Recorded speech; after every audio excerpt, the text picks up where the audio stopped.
रैगांव, पृथ्वीपुर। और हमारे साथ मनोज राठौर जुड़ गए हैं। मनोज, और साथ ही हमारे साथ अरुण भी जुड़ रहे हैं और प्रतीक भी हमारे साथ जुड़ रहे हैं। प्रतीक, मैं आपके पास आ रहा हूं। प्रतीक, अगर हम रैगांव सीट का जिक्र करें तो वहां से तस्वीर बदलती हुई नजर आ रही है। कुछ कांग्रेस के लिए अच्छी खबरें हैं। बढ़त कांग्रेस ने यहां पर बनाई है 4 सीटों में से।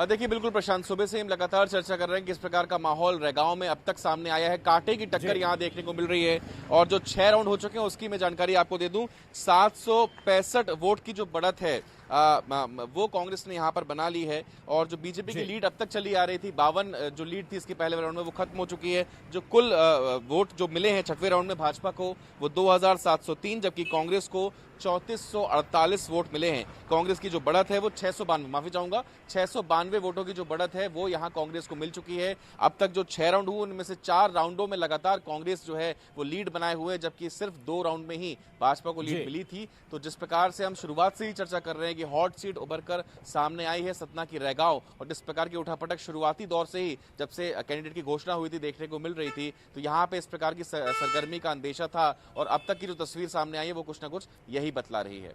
प्रशांत जी बिल्कुल, तो ये रैगांव की तस्वीर है। रैगांव से कांग्रेस आगे चल रही है, 695 वोट करीब जिस बढ़त बनाई हुई है कांग्रेस ने। हम इस पर भी आएंगे। अरुण का रुख करते हैं। अरुण, आप बताइए, आपके पास क्या अपडेट है? खंडवा में क्या स्थिति है?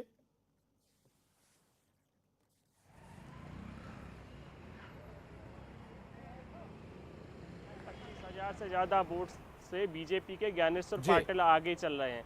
लेकिन अभी ये जो राउंड है, अभी 7 राउंड हुए हैं, लेकिन अभी 28 राउंड होने हैं। तो ऐसे में अभी 21 राउंड है, ऐसे में अभी कुछ कह पाना जल्दबाजी होगी। लेकिन फिलहाल तो बीजेपी बढ़त बनाए हुए हैं। और आगे क्या रहेगा ये तो अभी जो जैसे जैसे मतपेटियाँ खुलेंगी या ईवीएम जो आगे की आएंगी खुलेंगी उसमें पता लग पाएगा। लेकिन फिलहाल बीजेपी खंडवा लोकसभा सीट से आगे चल रही है और 25,000 वोट से ज्ञानेश्वर पाटिल आगे चल रहे हैं। बीजेपी ने यहाँ पर ओबीसी को टिकट दिया है, क्योंकि ओबीसी जो वोट हुए हैं 5,16,000 वोट है ओबीसी के, और SC ST के वोट अगर बात की जाए तो 7,68,000 है। तो उन्होंने ओबीसी को मौका दिया। तो वहीं कांग्रेस ने सामान्य सीट पर पहली बार सामान्य प्रत्याशी को मैदान में उतारा और राजनारायण पूर्णी को उन्होंने मौका दिया। दूसरी बात ये भी रही कि खंडवा के वो रहने वाले हैं, तो खंडवा के स्थानीय प्रत्याशी को उन्होंने मौका दिया। जबकि बीजेपी लगातार 12 बार से बुरहानपुर के प्रत्याशी को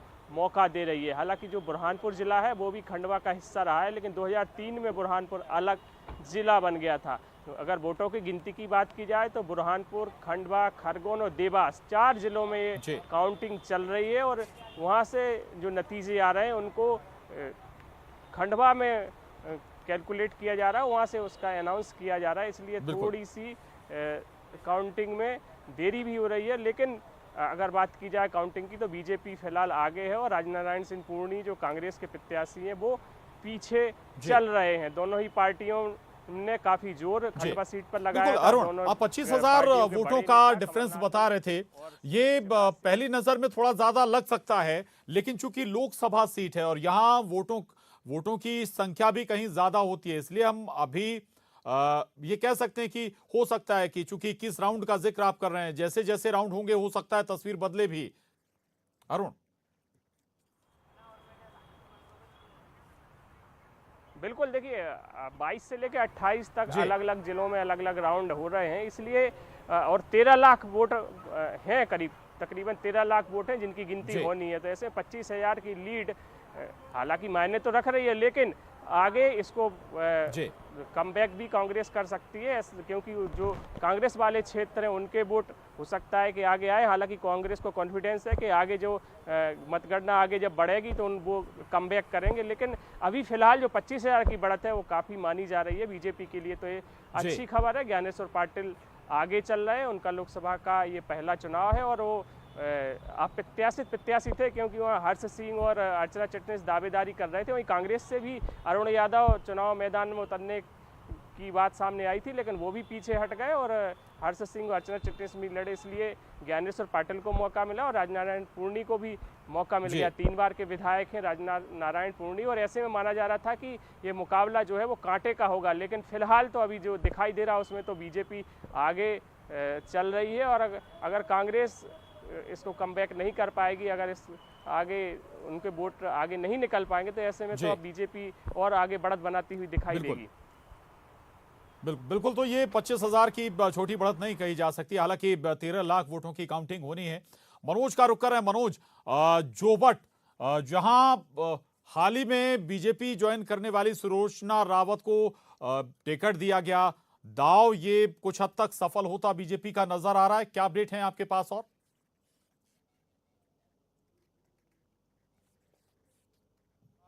प्रशांत, 9वें राउंड की जो काउंटिंग है वो कंप्लीट हो गई और करीब 6,639 वोट से सुलोचना रावत जो है वो लगातार आगे चल रही हैं। उन्होंने अपने जो कांग्रेस के प्रत्याशी उनको लगातार पहले राउंड से पीछे छोड़ के रखा है और करीब अभी तक 37,000 वोटों की जो है वो गिनती हो चुकी है। लेकिन अभी जो वोटों की गिनती है वो करीब 1 लाख से ज़्यादा वोटों की गिनती अभी बाकी है, क्योंकि 1,45,700 कुल वोट जो है जोबट विधानसभा क्षेत्र में डले थे और करीब 2,75,000 जो है वो टोटल वोटर थे, लेकिन 53% जो है वहाँ पर वोटिंग हुई थी। लेकिन उस हिसाब से जो है अभी नोवा जो राउंड हुआ है उसकी काउंटिंग में सुलोचना रावत जो है वो कांग्रेस के प्रत्याशी से आगे चल रही। पहले राउंड की काउंटिंग में उन्होंने लगातार बढ़त जो है वो बनाई हुई है, क्योंकि पिछले विधानसभा चुनाव की बात करें तो पिछले विधानसभा चुनाव में कलावती भूरिया जो है वो करीब 1100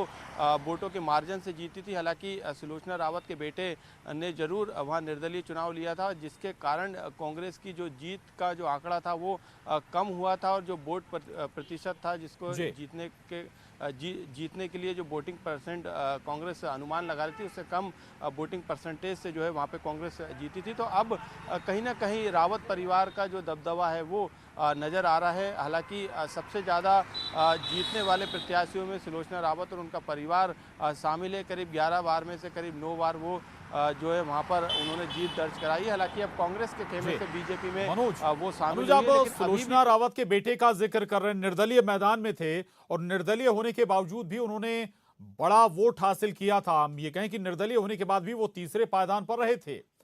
ऐसे में जो परिवार के नाम का वोट था, बीजेपी का वोट था, ये मिलकर बीजेपी को माइलेज दे रहा है। मनोज जी बिल्कुल, क्योंकि सुलोचना रावत जब 2008 में जब वो मैदान में थी कांग्रेस की तरफ से, उस समय उन्होंने करीब 11,000 से ज़्यादा वोटों से जो है वहाँ पे जीत हासिल की थी। लेकिन उसके बाद उनको हार का सामना करना पड़ा 2013 में। इसके अलावा उनको 2018 में जो है कांग्रेस की तरफ से टिकट नहीं दिया गया। यही कारण है कि उनके बेटे जो है निर्दलीय प्रत्याशी वहाँ से खड़े हुए थे। उसके बाद तीसरे नंबर पे सबसे ज़्यादा वोट उनको बीजेपी के बाद जो मिले थे। हालांकि जीत वहाँ कांग्रेस के पाले में गई थी, लेकिन कहीं ना कहीं वोट बैंक को प्रभावित करने का, कांग्रेस के वोट बैंक को प्रभावित करने का काम उनके द्वारा किया गया था। लेकिन अब क्योंकि कांग्रेस का दामन छोड़ के बीजेपी में रावत परिवार आ चुका है, ऐसे में रावत परिवार ने पूरी दम वहाँ पे लगाई थी और सुलोचना रावत को इसी का परिणाम मिल रहा है कि वहाँ पे जो कांग्रेस के उनके कट्टर वोटर थे वो बिल्कुल। मनोज, मैं आपके पास लौट रहा हूँ, कुछ अपडेट है प्रतीक के पास इस वक्त रैगांव सीट से जुड़ी हुई, और रैगांव सीट ऐसी सीट है जिस पर अब निगाहें टिक गई होंगी कांग्रेस की। प्रतीक, क्या अपडेट आपके पास? देखिए बिल्कुल प्रशांत, एक बड़ा अपडेट न्यूज़ 18 पर सबसे पहले है। 7 राउंड खत्म हो चुके हैं काउंटिंग के और 7वें राउंड में एक बार फिर कांग्रेस को 796 वोटों की बढ़त मिली है और जो कांग्रेस की कुल लीड है 7वां राउंड खत्म होने के बाद रैगांव में वो 1489 की हो गई है। तो समझ सकते हैं कि लगातार कांग्रेस प्रत्याशी के लिए अब अच्छी खबरें सामने आ रही है और आज की रैगांव सीट से अब तक की सबसे बड़ी बढ़त यह है जो कि कहीं ना कहीं कांग्रेस के प्रत्याशी को मिली है, कल्पना वर्मा को मिली है और यहां पर बीजेपी के लिए चिंताएं बढ़ रही हैं। कुल 23 राउंड वैसे होने हैं, लेकिन फिर भी जिस प्रकार से अनवरत रूप से जो बढ़त है कांग्रेस प्रत्याशी बना रही है वो बीजेपी के लिए चिंता बढ़ा सकती है। बड़ी खबर यही है कि 7 राउंड खत्म होने के बाद भी कांग्रेस की जो लीड है वो बरकरार है। प्रशांत, बिल्कुल 7वें राउंड की अपडेट है। रैगांव से कांग्रेस के लिए अच्छी खबर है।